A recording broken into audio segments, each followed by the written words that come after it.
بسم اللہ الرحمن الرحیم۔ آپ سب لوگ جانتے ہیں کہ پچھلے کئی سالوں میں ایک سلسلے وار طریقے سے ملک کے بہت ساری ریاستوں میں نبی کریم صلی اللہ علیہ وسلم کی شان اقدس میں گستاخیاں کی گئی ہیں، جس سے پوری کمیونٹی کے سینٹیمنٹ ہرٹ ہوئے ہیں، جس سے پوری کمیونٹی کو تکلیف ہوئی ہے۔ اور اس کے بعد جو لوگ اس طرح کی گستاخیاں کرتے ہیں، ایسا محسوس ہوا ہے کہ اسٹیٹ ان کو پروٹیکٹ کرتا ہے، اسٹیٹ ان پر وہ گمبھیر دھارائیں نہیں لگاتا ہے، بلکہ اسٹیٹ ان کے معاملے میں اپنی ایسی پالیسی کو سامنے رکھتا ہے جو لوگوں کے ذہن میں سوالات پیدا کرتی ہیں اور لوگوں کی سوچ کو اسٹیٹ کے حوالے سے مشکوک بنا دیتی ہیں۔ ریسنٹ میں بھی یو پی ہو، مہاراشٹرا ہو، آپ نے دیکھا کہ مسلمان جذبات میں آ کر کے سڑکوں پر آئے، چونکہ نبی کریم صلی اللہ علیہ وسلم کی ذات اقدس مسلمان کے لیے اس کی ذات سے بہت عظیم ہے۔ وہ اپنی ہر چیز پر کمپرومائز کر سکتا ہے، ہر طرح کی دولت پر، شہرت پر، اقتدار پر، حکومت پر کمپرومائز کر سکتا ہے ایک سچا مسلمان، لیکن وہ نبی کریم صلی اللہ علیہ وسلم کی عظمت اور تقدس پر کمپرومائز نہیں کر سکتا ہے۔ ہم نے بہت غور کیا اس سچویشن پر، تو ہم اس نتیجے پر پہنچے کہ دراصل ایک پالیسی اور ایک اسٹریٹجی کے ساتھ اس طرح کے واقعات ملک میں کروائے جاتے ہیں تاکہ مسلمان سڑکوں پر آئے، پروٹیسٹ کرے، اس پروٹیسٹ کو پھر کچھ لوگوں کے مادھیم سے خراب کیا جائے اور ایک بہت عظیم تحریک کو بعد میں کچل دیا جائے، لوگوں کو اٹھا کر کے مجرم بنا دیا جائے۔ اس طرح کی پالیسی کے تحت یہ لوگ بیان دیتے ہیں، اور جیسے میں نے عرض کیا کہ ایک ان کا کام ہے، چاہے وہ دھرم سنسد ہوں جو کچھ سال پہلے اتراکھنڈ میں ہوئی تھیں،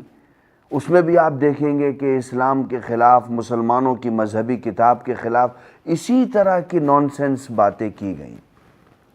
ہمارے پینل نے ایک ڈیسیژن لیا ہے کہ ہم اس مسئلے کو لے کر کے سپریم کورٹ جائیں گے، اور ہم آنریبل سپریم کورٹ کو یہ ریکویسٹ کریں گے کہ حضور، ہمارے دیش میں پریاپت قانونی لائنیں ہونے کے باوجود بھی اسٹیٹ اور کچھ آفیشیلز کی طرف سے پری پلاننگ مسلمانوں کے جذبات کو مجروح کیا جا رہا ہے۔ یہ بہت بڑی سچویشن میں سامنے آئے، وہ وقت آنے سے پہلے ضروری ہے کہ آنریبل سپریم کورٹ کچھ گائیڈ لائن جاری کرے، کچھ راستے طے کرے کہ صاحب جو بھی آدمی اس طرح کی گھٹنا کرے گا، اور میں صرف مسلم ریلیجیس لوگوں کے بارے میں نہیں کہہ رہا ہوں، کسی بھی ریلیجن کے بارے میں، اگر وہ نان مسلمز کے ریلیجن کے بارے میں کرتا ہے، کرسچن کے ریلیجن کے بارے میں کرتا ہے، ہندوز کے ریلیجن کے بارے میں کرتا ہے، ان کے لیڈرز کو برا بھلا کہتا ہے، اس کے لیے ایک مضبوط راستہ ہونا چاہیے تاکہ اس طرح کے لوگوں کے لیے ہماری سوسائٹی اور سماج میں پھر کوئی جگہ باقی نہ رہے۔ اور ہم نے یہ راستہ اختیار کیا، چونکہ اس کے علاوہ جو راستے ہیں وہ کمیونٹی کو اس لائن پر لے جاتے ہیں جس لائن پر وہ ہمیں اور آپ کو دیکھنا چاہتے ہیں، جو گستاخی جیسے کلمات، نازیبہ کلمات نبی کریم صلی اللہ علیہ وسلم کی ذات کے حوالے سے استعمال کرتے ہیں۔ تو ہم کوئی میمورنڈم دیں، گورنمنٹ کو لیٹر لکھیں، چیف سیکریٹری کو لیٹر لکھیں، اس سے کچھ نہیں ہونے والا ہے۔ ہم کو سپریم کورٹ موو کرنا پڑے گا، اور ہم یہ طے کر چکے ہیں کہ انشاءاللہ ریکٹ of legal cell Supreme Court جائے گی۔ اب آپ سے اس حوالے سے ایک مدد کی ضرورت ہے کہ میں پورے انڈیا کے لوگوں کو کہہ رہا ہوں کہ کسی بھی اسٹیٹ میں، کسی بھی راجیہ میں گستاخی کے حوالے سے کوئی بھی ویڈیو یا آڈیو آپ کے پاس ہو یا کوئی تحریر ہو تو آپ ہمارے ہیلپ لائن نمبر پر اس کو بھیجیں. ہماری ٹیم ورک آؤٹ سٹارٹ کر چکی ہے. ہم یہ ساری چیزیں سپریم کورٹ کے پاس لے جائیں گے اور آنریبل سپریم کورٹ کو کہیں گے کہ آپ دیکھ کر کے اس میں کوئی گائیڈ لائن جاری کریے. اسی طریقے سے جیسے مدرسوں کی لڑائی میں مجھے یہ کہنے میں کوئی سنکوچ نہیں ہے کہ ریکٹ آف لیگل سیل بھارت میں پہلی آرگنائزیشن تھی جس نے مدرسے کی لڑائی کو صحیح معنی میں ایک قانونی راستے کی طرف منتقل کیا. ورنہ اس میں بھی یہی تھا کہ لوگ بیان دے دیا کرتے تھے, بڑا سا پیپر میں چھپ جاتا تھا اور چیف سیکریٹری کو لیٹر لکھ دیا اور صاحب چیف منسٹر کو لیٹر لکھ دیا, اس سے کچھ نہیں ہوا.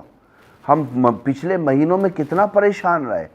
لیکن ہمارے پینل نے یہ طے کیا. اور میں پھر کہتا ہوں, مجھے کوئی سنکوچ نہیں ہے کہنے میں, بھارت کے اندر پہلی آرگنائزیشن تھی ریکٹ آف لیگل سیل, اور ہمارا پینل جس نے قانونی راستے کی طرف رہنمائی کی پوری قوم کی.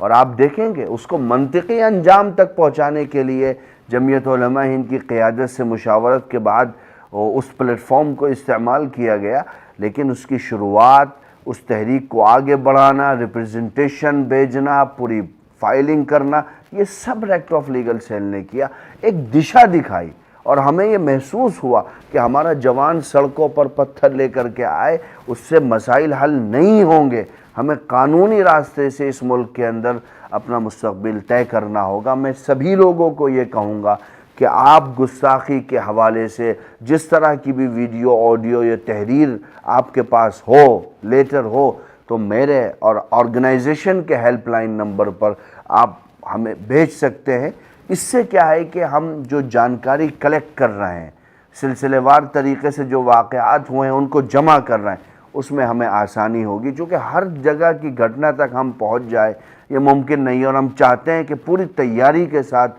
آنریبل سپریم کورٹ کے سامنے جائیں اور ان کو ان طرح کی چیزوں سے باخبر کرائیں. اللہ ہمارا حامی و ناصر ہے, وہی ہے, اسی پر ہمیں یقین کامل ہے.